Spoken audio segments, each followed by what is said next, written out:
Bonjour, bienvenue sur le plateau de Village Semences au Salon international de l'agriculture pour ce nouveau numéro de Semences Mag. Alors, aujourd'hui, on va parler des coulisses d'un secteur qu'on connaît peu, même si on connaît très bien les boutiques. Et ce secteur, c'est celui des fleurs et de l'horticulture. Un secteur qui rassemble 50 000 entreprises en France, dont 2760 horticulteurs pépiniéristes. Seulement, voilà, vous êtes-vous demandé un jour comment les fleurs, votre bouquet de fleurs, comment votre plante arrive de chez le pépiniériste jusqu'au magasin, voire dans votre salon? Eh bien, nous allons vous révéler toutes les coulisses de ce secteur et surtout voir que là aussi, l'innovation est au quotidien. Et pour en parler, eh bien, je vous présente nos invités. Olivier Ottenwalder, bonjour. Bonjour. Alors Olivier, vous êtes un ancien producteur, heureux homme dans le sud de la France. Ça s'entend encore un peu à votre accent. Vous étiez producteur où? J'étais producteur à Fréjus, mais je suis encore un peu producteur à Antibes. Et vous siégez au bureau de Valor. Alors Valor, c'est l'interprofession de l'horticulture. L'interprofession de l'horticulture qui regroupe toutes les familles de l'horticulture, à la fois la production, le commerce, aussi bien le commerce de détail que le commerce de gros, et le paysage, et toutes les entreprises du paysage, que ce soit les architectes paysagistes ou les entrepreneurs du paysage. Et aussi tous les fleuristes, y compris les franchisés. Voilà, les fleuristes, les jardineries. Et il y a beaucoup. Est-ce que c'est encore un secteur où il y a beaucoup de monde? Par exemple, le secteur des fleuristes, moi j'ai l'impression que ça diminue un petit peu, ou je me trompe? Il y a toujours beaucoup de fleuristes. Il y a toujours beaucoup de fleuristes et les parts de marché des fleuristes dans la diffusion des produits de l'horticulture sont quasiment constantes depuis des années. D'accord. Et il y a aussi, autrement, on va dans les jardineries. Voilà, on va dans les jardineries. Bon, les jardineries sont maintenant beaucoup regroupées, mais vous avez encore des jardineries indépendantes, mais vous avez quand même trois grandes chaînes qui assurent la diffusion des produits en France. À vos côtés, Paul Bounot. Bonjour Paul. Bonjour. Alors, vous représentez la société GS1 en France. Oui. Alors GS1, c'est marrant parce que ça fait partie de ces grandes sociétés dont on voit le travail tous les jours, 24 heures sur 24, quand on fait ses courses, mais on ne vous connaît pas. Alors, c'est quoi votre secret et qu'est-ce que vous faites? Expliquez ça à nos amis téléspectateurs. Très bien. Écoutez, GS1, c'est effectivement une entreprise qui produit un système d'identification au niveau mondial très méconnu, mais finalement que tout le monde connaît en même temps. C'est le système code barre qui permet historiquement au passage en caisse de milliards de produits tous les jours. Et GS1 en soi, c'est une organisation internationale sans but lucratif, neutre, qui aide au quotidien les entreprises adhérentes avec les parties prenantes de leur écosystème à collaborer et à créer du commun, des biens communs comme le système code barre, des fiches produits, des messages de traçabilité pour fluidifier le commerce et fiabiliser la traçabilité tout au long des chaînes de valeur comme celle du végétal avec Valor. Vous avez une idée du nombre de codes barres en circulation sur la planète aujourd'hui? Pas précisément, c'est une question qu'on nous pose fréquemment, elle est pas simple. En revanche, on estime qu'il y a à peu près 15 milliards de bips par jour, qui correspondent aux bips caisse magasin. Mais il y a des milliards, des dizaines de milliards de produits déjà codifiés dans le monde. Je suis sûr que ceux qui nous regardent vont immédiatement se précipiter dans leur placard ou dans leur réfrigérateur pour regarder les codes barres. Alors, moi j'aimerais comprendre le lien entre les codes barres et le milieu de l'horticulture. Et si j'ai bien compris, c'est une question de logistique, une question de transport. Je disais au début de l'émission, on se pose rarement la question de savoir comment les plantes ou les fleurs arrivent dans notre salon. Il n'y a pas encore si longtemps, Olivier, c'était... Allez, on va pas dire archaïque, mais un petit peu quand même, la livraison des fleurs et des plantes. Oui, il n'y a pas si longtemps, c'était ça se passait comment? Les producteurs eux-mêmes qui allaient livrer leurs clients. Après, on fait de plus en plus, il faut aller de plus en plus loin, donc on fait de plus en plus appel à des transporteurs. Et il s'est avéré qu'il y avait un besoin de clarifier et de codifier les adresses où on doit livrer. Parce qu'on a des clients, quelquefois nous, que ce soit à cause du changement de nom des clients ou à cause en général, c'est à cause d'un changement de nom des clients ou un changement d'enseigne. Nous, on a un client sur Perpignan, on l'appelle de 3 noms différents. Dans l'entreprise, on sait qui ça représente, mais sur la facture, etc., il faut savoir au bout d'un moment que le transporteur doit aller chez ce client-là et pas chez un autre. Oui, parce qu'au début, c'était vous qui transportiez les fleurs. Et aujourd'hui, au début, on les transportait nous-mêmes. Maintenant, on les fait transporter par des professionnels et ils ont besoin de savoir exactement où il faut aller et au mieux même à quelle heure il faut livrer, enfin dans quelle tranche horaire il faut livrer. Alors, un problème, une solution, et c'est là, Paul, que vous intervenez. Qu'est-ce que vous avez mis en place pour le secteur de l'horticulture et pour Valor ? On met en place actuellement avec l'équipe Valor un annuaire en fait, des lieux logistiques de la chaîne du végétal. C'est une innovation qui correspond aux besoins exprimés par le groupe logistique dont Olivier fait partie et qui permet à la fois d'utiliser un référentiel d'identification qui existait déjà depuis 50 ans pour la logistique, les entreprises, et de l'appliquer à la problématique partagée par les entreprises de la chaîne du végétal pour gommer toute ambiguïté sur l'identité du lieu logistique sur lequel il y a une opération comme un enlèvement ou une réception ou une livraison de produits du végétal. Et là encore avec des codes barres ou c'est différent ou c'est un système différent ? Alors, dans notre projet commun, ce qui est le plus important, c'est la première partie, c'est le code. C'est le code unique d'identification du lieu qui va permettre à la filière de créer elle-même son annuaire des lieux logistiques et qui va apporter cette efficacité opérationnelle au quotidien entre les transporteurs, les expéditeurs, je dirais, et les destinataires des végétaux. Alors, comment on fait, Olivier, pour référencer tout le monde, pour savoir qui est, par exemple, je sais pas moi, le patron du magasin ou en tout cas la personne qui va vous ouvrir la porte pour livrer ? Alors, on a deux cas. On a déjà des gens, des opérateurs qui soient les producteurs, qui soient les jardineries, etc., qui sont utilisateurs des codes barres, qui sont déjà immatriculés chez GS1. Donc, ceux-là, ils ont déjà un code de lieu unique. Mais quelquefois, ils ne le savent même pas. Enfin, nous, c'était mon cas. J'ai appris qu'on avait un code lieu unique quand j'ai visité GS1. Et donc, ces gens-là, il faudra qu'ils prennent contact avec GS1 et qui renseignent la base de données qui concerne les lieux. Donc, pour préciser toutes les parties,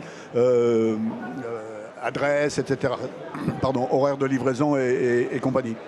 Et sinon, pour ceux qui ne sont pas adhérents de GS1, c'est Valor qui fait le lien et c'est Valor qui leur permettra de créer ce code de lieu unique et de remplir les cases qu'il faut remplir.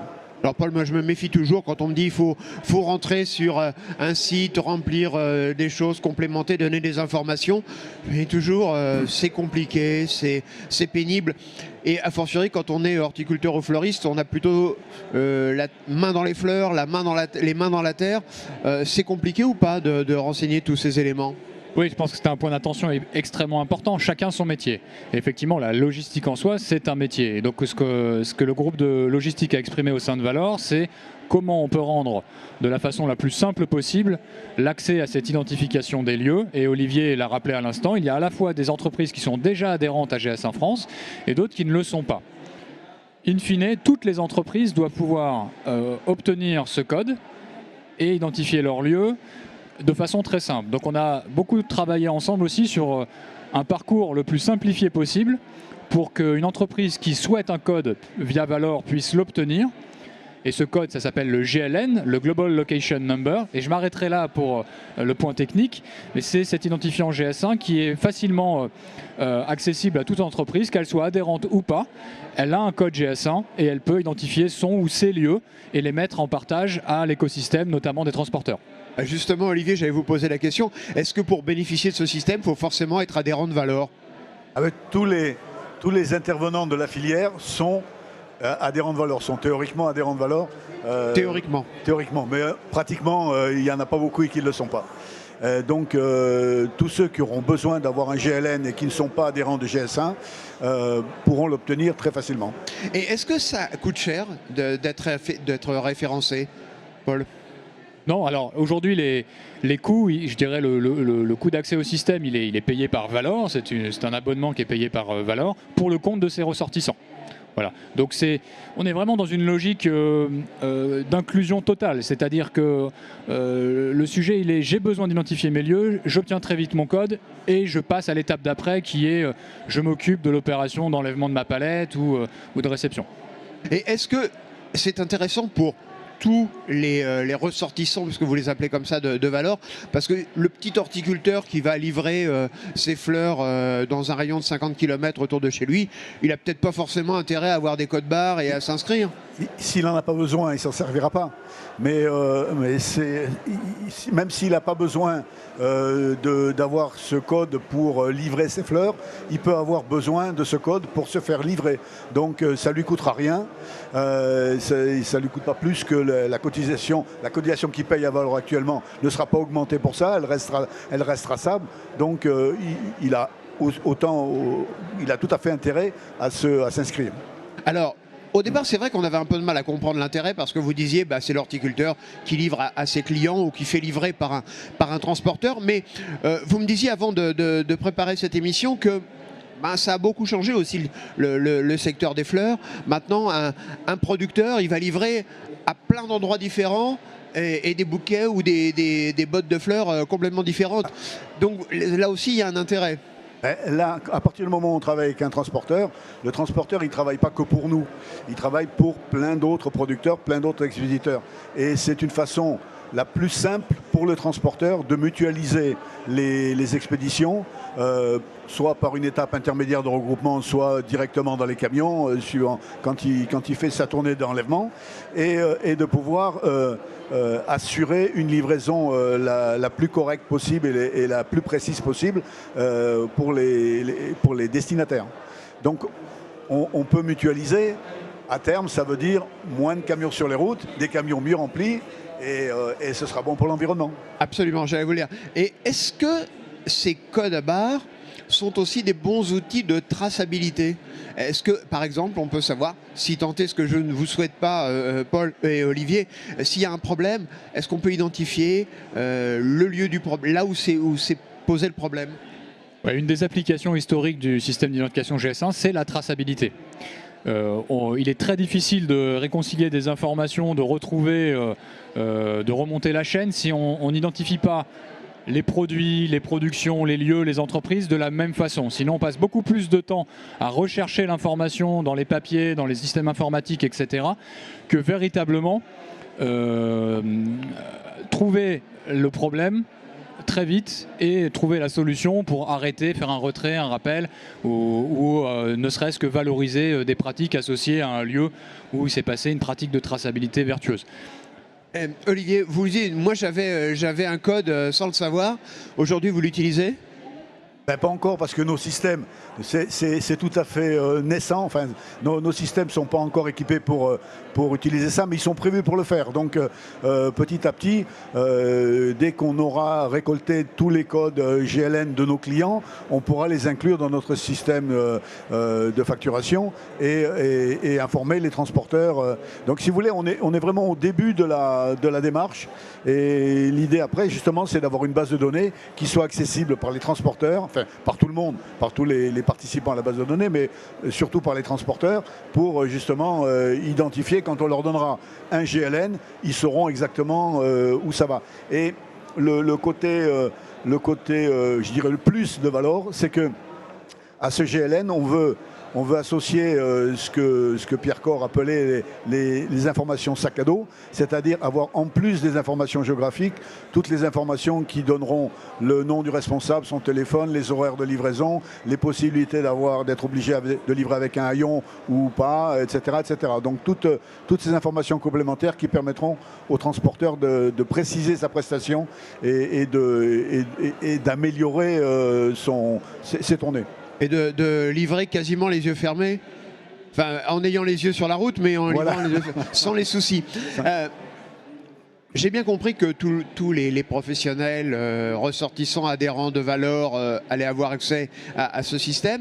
Mais pour que ce système fonctionne, il faut quand même du matériel. Il faut des lecteurs de code, il faut des choses pour générer des factures. Est-ce que ça suppose qu'une entreprise, même si le code en lui-même est gratuit, qu'elle s'équipe avec du matériel qui peut être parfois, pour une petite entreprise, un peu coûteux? Ce qui fera le succès de la démarche, c'est que justement c'est le plus accessible possible, notamment au niveau de l'équipement. Là actuellement dans le projet qu'on mène avec Olivier et l'ensemble de Valor, c'est une connexion web. Je suis un professionnel de la chaîne de valeur du végétal, j'ai besoin d'un identifiant, j'ai mon parcours qui est très bien codifié étape par étape pour obtenir le code. Pour le moment, je n'ai besoin que de ça. Ensuite, en fonction de la structure de l'entreprise, de son niveau d'informatisation, etc., effectivement, elle peut avoir à son niveau besoin d'échanger davantage de données. Le code GLN, c'est le premier entrant dans notre projet logistique. Il sert à identifier le lieu au service d'un échange de données. Voilà. Donc, actuellement, notre étape, c'est déjà de déployer au maximum cet identifiant pour aller plus loin dans l'échange de données avec les transporteurs, etc. C'est vraiment le code pivot qui va permettre l'échange de données de façon simple.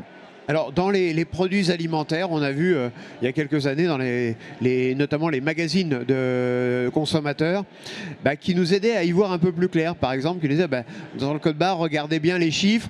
Tel chiffre, ça vous permet de savoir quelle est la grosse entreprise qui a fabriqué les choses. Est-ce que les petits malins qui connaissent un peu votre système, ils vont pouvoir nous dire, les fleurs que j'ai achetées, elles viennent de chez Olivier, par exemple? C'est le même. C'est le même, c'est le code barre, le code pour les articles, il est composé d'une combinaison de chiffres, tu pourrais mieux le dire que moi, mais il est composé d'une combinaison de chiffres qui traduit le pays et l'entreprise. Et après, les chiffres suivants sont pour l'article. Et ça, c'est la codification, elle appartient à l'entreprise qui est adhérente. Mais la racine, c'est la même pour le GLN. Donc les gens pourront tout à fait trouver l'origine des produits avec le GLN. En même temps, ces codes, a priori, sur les emballages, et quand les bouquets seront faits chez les professionnels, on ne le verra pas. Non, parce que le bouquet que vous avez chez un fleuriste, il est fait de fleurs qui proviennent de tas d'endroits différents, donc de tas de producteurs différents, forcément, qu'ils soient français ou étrangers à la limite. Il y a, associé à l'identification des lieux logistiques, il y a toujours une identification produit pour se dire de quel lieu on parle, de quoi on parle en termes de produits et qui se l'échange. Et sur le quoi, le produit en soi, il y a une opportunité formidable de promotion, notamment de l'origine France, au travers du QR code augmenté GS1 qu'on est en train de mettre en place. C'est quoi le QR code augmenté? Le QR code. Alors c'est un QR code. Oui, ça jusqu'à présent je le vois bien. C'est l'augmenté que je vois pas bien. Augmenté, ça veut dire on utilise le langage GS1, donc notamment la codification GS1 dans l'adresse Internet qui est traduite en QR code. Et donc ça veut dire qu'on aura toujours un nom de domaine, un site web, avec au moins le code article du produit. Et ça, c'est intéressant parce que c'est-à-dire l'information produit qu'on va donner aux professionnels, aux consommateurs, qui sera marquée sur le produit dont on parle, par exemple un bouquet de fleurs, on peut tout à fait renvoyer le consommateur ou le professionnel vers de l'information en ligne qui va l'intéresser. Ça peut être des informations de traçabilité, des informations sur la composition du bouquet, quelle fleur, où elle a poussé. On pourra avoir le visage d'Olivier sur votre système pour savoir que c'est bien lui qui a fait les fleurs. Si Olivier est d'accord, absolument. Et alors, on parlait, quand vous me présentiez le QR code, vous disiez, il y a une identification qui est l'identification du pays. C'est quel chiffre l'identification pour la France ? À la France, la plage de codification va de 300 à 370. D'accord. Et si on voit par exemple un jour un bouquet de fleurs tout prêt, acheté en grande surface et avec un code qui n'est pas dans cette gamme-là, ça veut dire qu'il vient forcément de l'étranger ? C'est un indicateur fort. Voilà. Est-ce que à chaque fois, alors ça dépend des chaînes d'approvisionnement. On peut imaginer, mais à mon avis dans les fleurs c'est très rare, mais dans dans les autres types de produits végétaux, ça peut arriver qu'un produit soit produit en France, emballé ou conditionné dans un pays voisin et ensuite réintroduit en France. Ça existe avec le mimosa, par exemple. Comme le mimosa. C'est-à-dire, expliquez-moi, parce que le mimosa, on était en plein dedans il n'y a pas longtemps. On est en plein dedans. Le mimosa qui est produit, par exemple, chez nous, sur les collines de Tanneronde, à côté de Cannes, il peut très bien être acheté en vrac par des producteurs italiens ou expédié en vrac aux Pays-Bas et puis repris dans des bouquetteries et il va arriver à Rungis en venant des Pays-Bas ou en venant d'Italie. C'est pas terrible pour l'environnement, ça. C'est pas terrible pour l'environnement, mais le bilan carbone du mimosa n'est pas génial. On se trouve dans des cas, peut-être un peu caricaturaux, mais le fait que, à la fois pour certaines pour certaines tâches, on ne va plus trouver en France la main-d'œuvre nécessaire, ou alors elle est beaucoup trop coûteuse et le produit passerait plus haut dans la filière. Donc c'est un exemple, peut-être pas le meilleur, mais... C'est important parce que le code dont on parle, le code GLN d'identification des lieux logistiques, il passe les frontières. C'est un code qui est GS1 et donc de fait international. Et donc en termes de traçabilité et de maîtrise de la chaîne de valeur, c'est extrêmement important que l'ensemble des parties prenantes de cette chaîne d'approvisionnement soient identifiés tous par un code GLN unique. Et par exemple, un horticulteur qui exporterait ses fleurs, par exemple chez vos amis hollandais, le code il marcherait pareil? Marcherait de la même façon, absolument. Est-ce que les Hollandais ont le même? Ils utilisent le même, notamment les Hollandais utilisent depuis quelques années ce système de façon massive et ils l'interpréteraient exactement de la même façon. Donc il y aurait de l'efficacité opérationnelle avec ces marchés à l'export. Olivier, on parlait d'environnement, on parlait du bilan carbone du Mimosa à l'instant pour plaisanter un petit peu là-dessus, mais est-ce que vous avez une idée du niveau de geste pour l'environnement que va provoquer votre système? Parce que finalement, les camions, il y en aura moins sur les routes. Vous l'avez quantifié, ça? On ne peut pas le chiffrer encore. On peut pas le chiffrer encore parce que c'est difficile. Mais je vois, nous, dans notre petite organisation où on travaille avec un transporteur qui lui-même travaille avec 3-4 producteurs, soit pas trop loin de chez nous, soit même, nous on est sur Fréjus, il va travailler avec des producteurs qui sont sur Montpellier ou sur Marseille, on arrive déjà à remplir les camions beaucoup mieux que ce qu'on le faisait quand on n'avait que nos marchandises à transporter. Et le fait de passer justement par ces transporteurs, on remplit les camions aussi au retour avec... pas forcément des produits végétaux, ça peut être des produits industriels, mais donc si on améliore l'organisation logistique, les camions vont rouler le plus souvent plein, et s'ils roulent plein, il y aura moins de camions qui rouleront vides.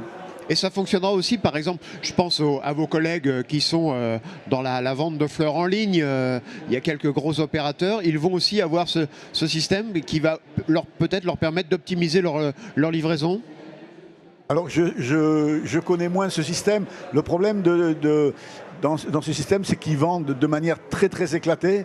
Alors je suppose qu'il peut y avoir un regroupement jusqu'à un certain point, mais il y a bien un moment où il va falloir éclater, je dirais bouquet par bouquet, parce que ça part donc. Mais pareil, les gens qui vont éclater ça va être de la messagerie, donc c'est regroupé avec d'autres produits. Alors, en conclusion, ce système, il sera définitivement opérationnel à quel moment, Paul? Alors nous sommes dans le plan de déploiement, on a démarré il y a 2 mois officiellement. On est dans une phase d'acculturation, de susciter l'intérêt, rendre vraiment désirable non pas le code en soi, mais ce qui permet de faire, et il sert à l'efficacité et à l'optimisation logistique. Donc on va se donner le temps nécessaire. On n'a pas un planning aussi précis que ça et on ira au rythme aussi des professionnels. Mais on va se dire que dans 1 an, si on a à faire un point d'étape ensemble, on aimerait avoir embarqué le maximum d'entreprises et avoir déjà des cas d'usage qui montrent que, c'est possible, qu'il y a des bénéfices à la clé. Et ensuite, de faire grandir l'accompagnement vers les entreprises qui sont peut-être plus... non pas réticentes, mais qui ne voient pas, qui ne perçoivent pas encore les gains directement pour elles, pour arriver à les convaincre et les embarquer. Donc on va se donner 1 an, au moins jusqu'à la fin d'année, pour en embarquer le maximum et identifier le maximum de lieux cette année. Olivier, quelles seraient les recommandations et les mots que vous utiliseriez pour convaincre ceux de vos ressortissants, vos adhérents, qui seraient encore un petit peu réticents? Alors on a un petit avantage qui est notre gros inconvénient, c'est qu'on n'est pas nombreux au niveau des producteurs. Et que je dirais qu'un millier de producteurs en France assure au moins 80% du volume de ce qui est expédié. Donc on a finalement, au niveau des producteurs, on n'a pas beaucoup de monde à convaincre. Et je pense que ceux qu'on a à convaincre seront facilement convaincus. Parce qu'ils sont déjà équipés, ils sont déjà informatisés, ils ont déjà une structure administrative qui permet d'avaler ça sans aucun problème. Olivier, je voudrais qu'on conclue cette émission avec vous et on va sortir un petit peu des codes barres, on va parler un peu d'aujourd'hui. On l'a vu, hein, le pouvoir d'achat des Français en ce moment, il n'est pas forcément au beau fixe. Et est-ce que ça a des conséquences sur les fleurs? Est-ce qu'on fleurit moins son intérieur quand effectivement il y a des difficultés, quand les fins de mois sont plus difficiles à boucler? Ou est-ce que non, justement, ça donne un peu de peps dans ce monde un peu gris? C'est très variable. On a vraiment, je dirais pas de corrélation stricte entre l'État, l'inflation, etc. et le moral des gens. Donc les fleurs, je dirais qu'on est toujours un petit peu dans un mouvement constant, dans la mesure où en plus on a les fêtes calendaires, on a eu la Saint-Valentin il n'y a pas longtemps, et tout ça c'est des... Il y avait la fête des grands-mères, ou il y a la fête des grands-mères, voilà. On a la fête des grands-mères dimanche et demain, et tout ça, ça fait que ça fait bouger un petit peu le système. Et bon, dans notre secteur, le printemps est un moteur énorme. Et à partir du moment où les gens, que ce soit au niveau des jardins ou que ce soit au niveau des intérieurs, à partir du moment où les fleurs arrivent sur le marché, on arrive à les vendre. Hein. Bon, il y a des moments où c'est plus difficile qu'à d'autres, mais on arrive à les vendre. Et comme on le dit pour les fruits et légumes, il y a les fruits et légumes de saison, il y a des fleurs de saison. En ce moment, c'est quoi? Par exemple, le mimosa? Mais pas que. Le mimosa dans la fleur coupée, dans les plantes, ouais, on a les primes verts, on a plein de plantes, toutes les plantes de printemps qui arrivent. Et bon, ben ça nous fait renaître nos jardins. On n'est pas obligé d'acheter uniquement des roses et des tulipes. Ah ben non, de toute façon des roses on peut en trouver toute l'année, des tulipes non. Ok, ben écoutez messieurs, merci beaucoup de nous avoir fait partager votre expérience et ce beau projet pour Valor. Et moi je vous donne rendez-vous très bientôt ici sur le plateau de Village Semences pour un nouveau numéro de Semences Mag. À bientôt.